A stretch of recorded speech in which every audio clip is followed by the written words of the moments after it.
જય હિન્દ, સ્વાગત છે આપ સૌનું મારી યુટ્યુબ ચેનલમાં. સ્ટુડન્ટ્સ, વાયરમેનની ભરતી આવી છે, તમને ખ્યાલ જ છે. ભરતી આવી છે, ભરતી જતી પણ રહેશે. તૈયારી કરજો. ન સ્ટાર્ટ કર્યો તો સ્ટાર્ટ કરી દેજો. કેમ કે તમને ખ્યાલ જ છે, ઇલેક્ટ્રિકલ અને ઇલેક્ટ્રોનિક્સ બ્રાન્ચ એવી છે કે જેમાં પ્રાઇવેટ સેક્ટરમાં એટલો બધો સ્કોપ નથી.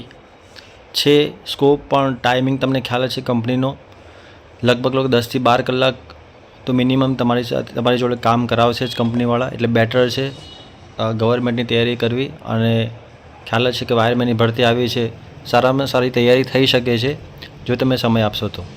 ચલો સ્ટાર્ટ કરીએ આપણે, કોઈ ટાઈમ વેસ્ટ નહીં કરીએ. પહેલો પ્રશ્ન અહીં આપેલો છે,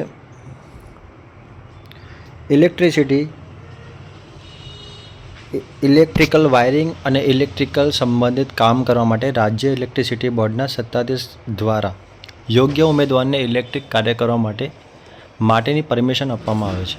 તો આ પરમિશનને શું કહેવામાં આવે છે? જો તમને ખ્યાલ જ છે, સેફ્ટીના ક્વેશ્ચન, સેફ્ટી તમે સિલેબસ જોયો હોય વાયરમેનનો, તેમાં સેફ્ટીનો પહેલો જ ટૉપિક આપેલો છે. સેફ્ટીને લગતો ઘણા સારા એવા ટૉપિક આપેલા છે અને આપણે આજે MCQ સોલ્વ કરવા જઈ રહ્યા છે. એ બેસ્ટમાં બેસ્ટ MCQ હશે અને આ સિરીઝ આપણે કન્ટિન્યુ રાખીશું. બધા જ ક્વેશ્ચન ગુજરાતીમાં હશે, તમારા માટે પ્લસ પોઈન્ટ છે. ચલો, તો અહીંયા જોવાનો જવાબ શું આવશે? તો વાયરિંગ અને ઇલેક્ટ્રિકલ સંબંધિત કામ કરવા માટે રાજ્ય ઇલેક્ટ્રિસિટી બોર્ડ સત્તાધીશ દ્વારા યોગ્ય ઉમેદવારને ઇલેક્ટ્રિક કાર્ય કરવા માટેની પરમિશન એટલે શું લેવું જરૂરી છે? તો આ તો એકદમ સારામાં સારો ક્વેશ્ચન છે. આન્સર શું આવશે? લાઇસન્સ. શું આવશે આમાં આન્સર? Wireman licence. આ તમારે લેવું જરૂરી છે. ક્લિયર છે? તો આનો આન્સર આવશે ડી, વાયરમેન લાઇસન્સ. ત્યાર પછીના ક્વેશ્ચન જોડકા છે, પણ કંઈ કામના નથી આપણે. ત્યાર પછીનો ક્વેશ્ચન છે, તમે જોઈ શકો છો અહીંયા, અકસ્માત થવાનું મુખ્ય કારણ શું હોઈ શકે? તો તમે ઇન્ડસ્ટ્રીમાં જાઓ તો જો એમાં અકસ્માત તમે જોયા હોય, અકસ્માત અલગ અલગ પ્રકારના હોય. જેમ કે તમે કંપનીમાં જશો તો કંપનીના અલગ અલગ સ્ટાન્ડર્ડ હોય. સેફ્ટી માટેના જે ધ્યાન રાખવા જેવી બાબતો હોય, એ બધી બાબતો લખેલી હોય છે ત્યાં ઇન્ડસ્ટ્રીમાં તમે જાઓ તો, કે વર્કરને કઈ પ્રકારની સાવધાની રાખવી જોઈએ. તો સલામતીના નિયમોનું ઉલ્લંઘન, જાણકારીનો અભાવ. હવે જાણકારી ના હોય, આપણને માની લો કે ભાઈ આપણને MCB છે, ELCB છે, એનું કનેક્શન કરતાં આવડતું જ નથી, અથવા 3 ફેઝ ઇન્ડક્શન મોટર છે, સિંગલ ફેઝ ઇન્ડક્શન મોટર છે. ક્લિયર છે? એના ટેસ્ટિંગની વાત કરીએ તો આપણને એનો આઈડિયા નથી. વાયરિંગનો આપણી પાસે કોઈ આઈડિયા જ નથી કે કયા પ્રકારના વાયરિંગ હોય છે. ક્લિટ વાયરિંગ હોય છે, અલગ અલગ પ્રકારના વાયરિંગ તમે જોયા હોય તો તમને ખ્યાલ જ ના હોય વસ્તુનો. મતલબ શું કહેવા માગે છે કે સલામતીના નિયમોનું ઉલ્લંઘન, જાણકારીનો અભાવ, બિનસલામત યંત્ર કે સાધનોનો ઉપયોગ. તો બધા જ આવશે આમાં. જો આવા ક્વેશ્ચનનો જવાબ તમારે આપેલ તમામ લખી દેવો. ક્લિયર છે? નેક્સ્ટ વાત કરીએ, અકસ્માત શું છે?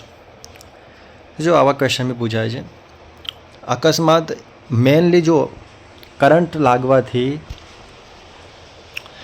શું થતું હોય છે, તો તમે જોયું હોય, મોસ્ટલી તમે સબસ્ટેશનમાં જોયું હોય તો ત્યાં તમને જો કરંટ શોર્ટ સર્કિટ થાય, ઓવર વોલ્ટેજ, ઓવર કરંટના લીધે, ત્યારે આગ જ લાગતી હોય છે. તમે જોયું હોય.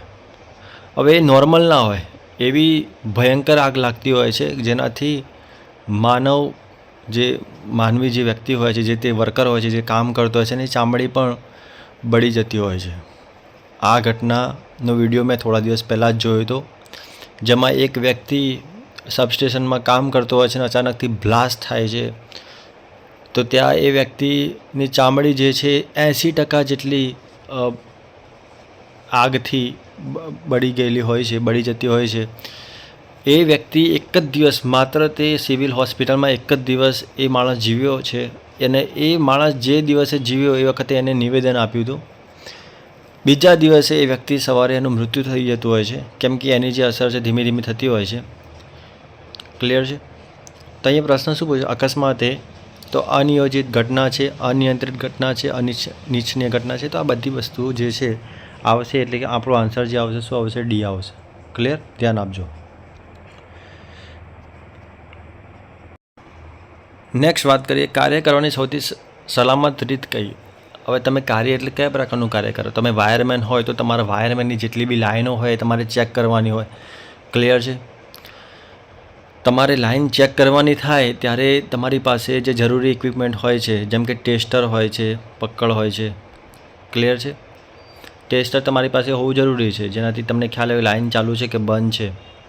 અને ચાલુ લાઈનમાં બી કામ કરતાં આવડવું જોઈએ, કેમ કે ગમે ત્યારે શોર્ટ સર્કિટ થઈ જાય.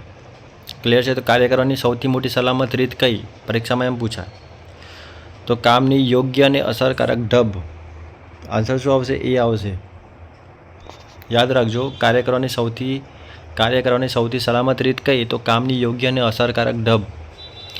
તમે વ્યવસ્થિત કામ કરશો તો તમારી જાન તો બચશે જ. ઇવન જે ઇક્વિપમેન્ટ હોય છે ઇલેક્ટ્રિકલના એ પણ એની પણ સલામતી રહે. ક્લિયર છે? નેક્સ્ટ વાત કરીએ. વર્કશોપમાં ઢોળાયેલું ઓઇલ કે અન્ય ચીકણો પદાર્થ ખાલી જગ્યા કરવો જોઈએ. આવો ક્વેશ્ચન પણ પૂછાય. જો આ બધા સેફ્ટીના ક્વેશ્ચન છે તો એ પ્રકારના જ હશે. તો વર્કશોપમાં જો ઢોળાયેલું ઓઇલ કે અન્ય ચીકણો પદાર્થ ખાલી જગ્યા કરવો જોઈએ. તો તમે આ કોટન વેસ્ટથી તમે સાફ કરશો તો એ જે ચિકાસ છે એ જવાની નથી. પાણી તો નખાય જ નહીં. ક્લિયર છે? કાર્બન ડાયોક્સાઇડનો બી ઉપયોગ ના કરાય. ઉપર તમારે શું કરવું પડશે? રેતી. જો કોઈ વ્યક્તિ, એક વસ્તુ યાદ રાખજો, જ્યારે કોઈ વ્યક્તિ જે છે સબસ્ટેશનમાં જ્યારે જોબ કરતો હોય છે, અચાનકથી બ્લાસ્ટ આગ લાગવાથી જો એ વ્યક્તિ જો બળી જતો હોય છે તો તેની ઉપર તમે રેતી નાખશો તો એ સારામાં સારું રહેશે. પાણી નહીં નાખવાનું. જેનાથી પાણી નાખશો તો આખી ચામડી જે છે એની એ કહેવાય ને એ બહુ જ એને પ્રોબ્લેમ થશે, એમ બહુ જ તકલીફ થશે. એવા રેતી નાખવાથી એટલી તકલીફ નહીં પડે. તો વર્કશોપમાં ઢોળાયેલું ઓઇલ કે અન્ય ચીકણો પદાર્થ એ શું કહે છે થી સાફ કરવો જોઈએ, તો રેતીથી સાફ કરવો જોઈએ. ક્લિયર છે? યાદ રાખજો આ વસ્તુ. નેક્સ્ટ વાત કરીએ. વીજ અકસ્માતના કારણો કયા હોઈ શકે? તો વીજ અકસ્માતની વાત કરીએ આપણે.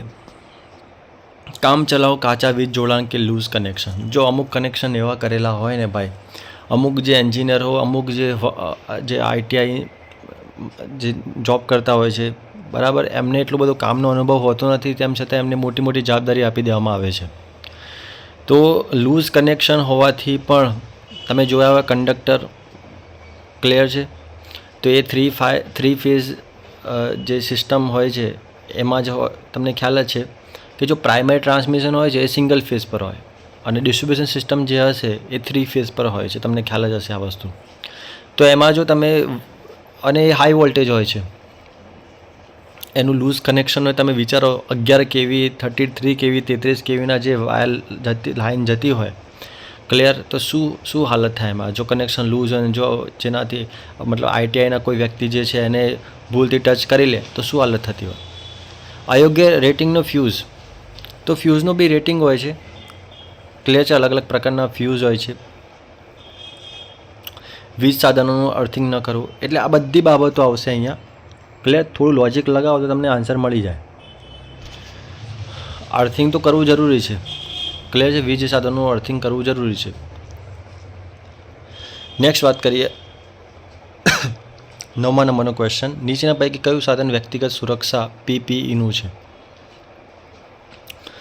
તો જો તમે આ હેલ્મેટ અને સેફ્ટી બેલ્ટ એટલા માટે પહેરવામાં આવે, જેમ કે તમે કોઈ જગ્યાએ ઊભા રહ્યા છો નીચે, અચાનકથી કોઈ ભારે વસ્તુ અથવા કોઈ થાંભલો જે છે એ જો પડે તો તમને માથામાં ના વાગે. જો માથું જે છે એ મેન સીપીયુ છે. ક્લિયર છે? જો તમને ત્યાં વાગી જશે તો શું થશે? તમારું ત્યાં ડેડ થઈ જશે. સેફ્ટી બેલ્ટ પણ હોય છે. સેફ્ટી બેલ્ટ અને એપ્રોન બી હોય છે. Rubber gloves, safety shoes. Safety shoes તો બહુ જ જરૂરી છે. આ બે વસ્તુ છે ને બહુ જ જરૂરી છે. ક્લિયર? એમને એમ તો કામ કરાય જ નહીં. એટલે જવાબમાં શું આવશે? આપેલ તમામ.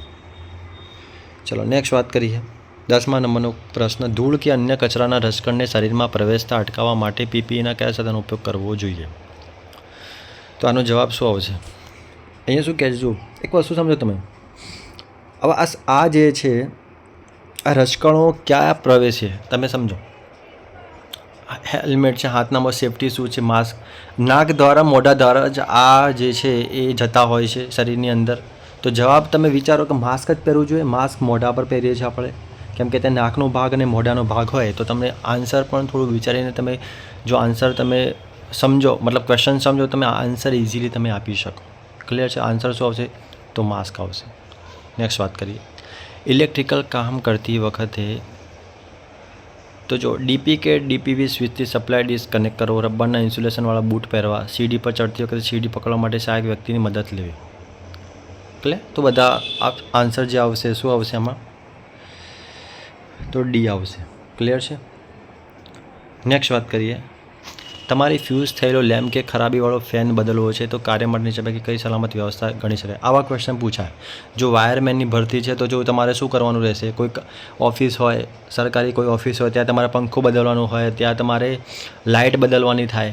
ક્લિયર છે? ત્યાં કોઈ મોટર ખરાબ થઈ ગયો તો મોટર તમારે કરવાની થાય, રિપેર કરવાની થાય. તો આ બધી જવાબદારી તમારી હોય છે એઝ અ વાયરમેન તરીકે. તો તમારે ફ્યુઝ થયેલો લેમ્પ કે ખરાબીવાળો ફેન બદલવો છે તે કાર્ય માટે નીચે કઈ સલામત વ્યવસ્થા? તો સિંગલ પોલ સ્વિચ ઓફ કરવી, ડીપી સ્વિચ ઓફ કરવી, ચાલુ સપ્લાય કામ કરવું. તો આન્સર શું આવશે આમાં? તો સ્વિચ ઓફ કરવી, ડીપીની જે સ્વિચ છે ઓફ કરી દેવી. એટલે ચાલુ સ્વિચે ક્યારે કામ ના કરવું જોઈએ. નેક્સ્ટ વાત કરીએ. બળી ગયેલો ફ્યુઝ બદલવા માટે કઈ પગલું ભરવું જોઈએ? તો બળી ગયેલો જે ફ્યુઝ હોય તો આન્સર શું આવશે? ફોલ્ટી સર્કિટની સ્વિચ ઓફ કરવી. જ્યાં ફોલ્ટ થયો હોય બરાબર, ફોલ્ટની જે સર્કિટ છે ત્યાં સ્વિચ એની ઓફ કરી દેવી. ક્લિયર છે? નેક્સ્ટ વાત કરીએ. ઇલેક્ટ્રોલાઇટ તૈયાર કરતી વખતે અહીં આન્સર શું આવશે? તો જુઓ, ઇલેક્ટ્રોલાઇટ જે છે તૈયાર કરતી વખતે પાણીમાં એસિડ ઉમેરો. ક્લિયર? આન્સર શું આવશે? પાણીમાં એસિડ ઉમેરો.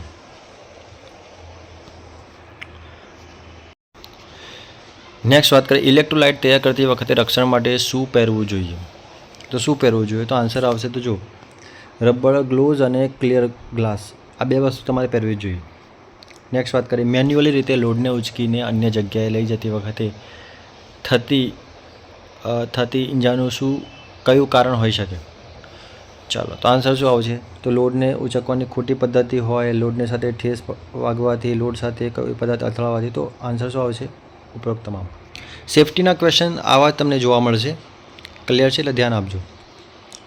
નેક્સ્ટ વાત કરીએ. 17મા નંબરનો પ્રશ્ન. તો જો અહીંયા આપેલા છે જોડકા આપેલા છે અહીંયા. ધારદાર કે ખૂણાવાળો દાગીનો ઉઠાવો, ભારે લોડને અયોગ્ય પદ્ધતિથી ઉચકો, હાથ પગ અયોગ્ય સ્થિતિમાં રાખી, લોડ ટોકરનું તેમજ પગમાં સેફટી શૂ ન પહેરવા, ટેકનિકથી વજન ન ઉઠાવો કે મટીરિયલ હેન્ડલિંગ સાધનનો ઉપયોગ ન કરવો. તો જો આમાં પહેલાંમાં શું આવશે? તો ધારદાર કે ખૂણાવાળી દાગીનો ઉઠાવો, તો હાથમાં ચીરો કે જખમ પડે છે એટલે પહેલાંમાં શું આવશે? પહેલાંમાં અહીંયા આર આવશે.